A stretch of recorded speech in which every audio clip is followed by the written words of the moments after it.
ఆయన తన సిబ్బందితో మీడియేటర్స్ తీసుకొని అక్కడికి రైల్వే స్టేషన్ జంక్షన్కి వెళ్తుండగా అనుమానంతో ఉన్న అక్కడ ఒక నలుగురిని క్యాచ్ చేయడం జరిగింది. వాళ్ళ తాలూకా వాళ్ళని క్వశ్చన్ చేసేసరికి వాళ్ళెవరు వాళ్ళ వివరాలన్నీ క్వశ్చన్ చేసేసరికి వాళ్ళ తాలూకా పేర్లు విజయనగరానికి చెందిన ఫణీంద్ర పట్నాయక్, అల్లు సాగర్, తలగారపు తేజ్ స్వరూప్ మరియు సరోజ్ పటేల్ అని చెప్పారు. పై ముగ్గురు కూడా అంటే ఫణీంద్ర పట్నాయక్, అల్లు సాగర్, తలగారపు తేజ్ స్వరూప్ వీళ్ళదేమో విజయనగరం. ఈ సరోజ్ పటేల్ అనేది మునిగూడ అండి, ఒరిస్సాలోని రాయగడ మునిగూడ. వాళ్ళని ఏంటి ఇక్కడ ఉన్నారు ఏంటి అని చెప్పేసి చెక్ చేసరికి వాళ్ళ దగ్గర ఉన్న బ్యాగ్ అది ఉంది, ఏంటి అని అనేసరికి గంజాయి తీసుకెళ్తున్నాం అనేసరికి వెంటనే అక్కడికి గెజెటెడ్ ఆఫీసర్ని కూడా తీసుకొని వచ్చి వాళ్ళ సమక్షంలో చెక్ చేయగా వాళ్ళ పొజిషన్లోనేమో ఒక 2.5 కేజీలు గాంజా దొరికింది.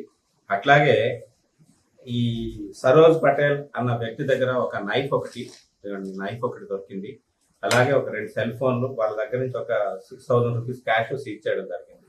ఇదేంటంటే ఇంట్రాగేషన్ లో వచ్చిన వివరాలు ఏంటంటే, ఒకటి ఒక వ్యక్తి విజయనగరం చెందిన ఒక వ్యక్తి, అంటే ఆయన ఇంకా అరెస్ట్ చేయాల్సి ఉంది, అందుకని వాళ్ళ పేరు వివరాలు ఏమి చెప్పడం లేదు. ఆయన ఈ ఫణీంద్ర పట్నాయక్, సాగర్, తేజ స్వరూప్ వీళ్ళకి ఏంటంటే గంజాయి తాగడం అది అలవాటు ఉంది, అప్పుడప్పుడు తీసుకొచ్చి ఇక్కడ అమ్మడం అది చేస్తుంటారు.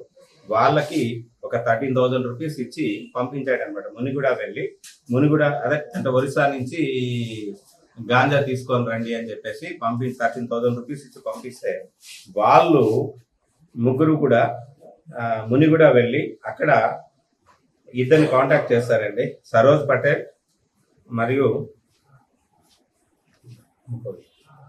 ఒక 2.5 కేజీలు గంజాయి తీసుకున్నారు.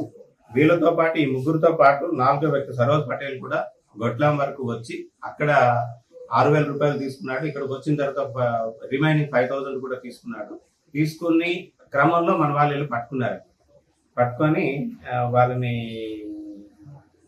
అరెస్ట్ చేయడం జరిగింది, ఎఫ్ఐఆర్ ఇష్యూ చేయడం జరిగింది. వీళ్ళు ఏంటంటే గాంజాకి బాగా అలవాటు పడిపోయి ఉన్నారు త్రాగడానికి. అట్లాగే చిలిస్కొచ్చి లోకల్ ఫెలోస్ కూడా అమ్మడం అది జరుగుతూ ఉంది. ఈ లింక్ అంతా కూడాను షేర్ చేయడం జరిగింది.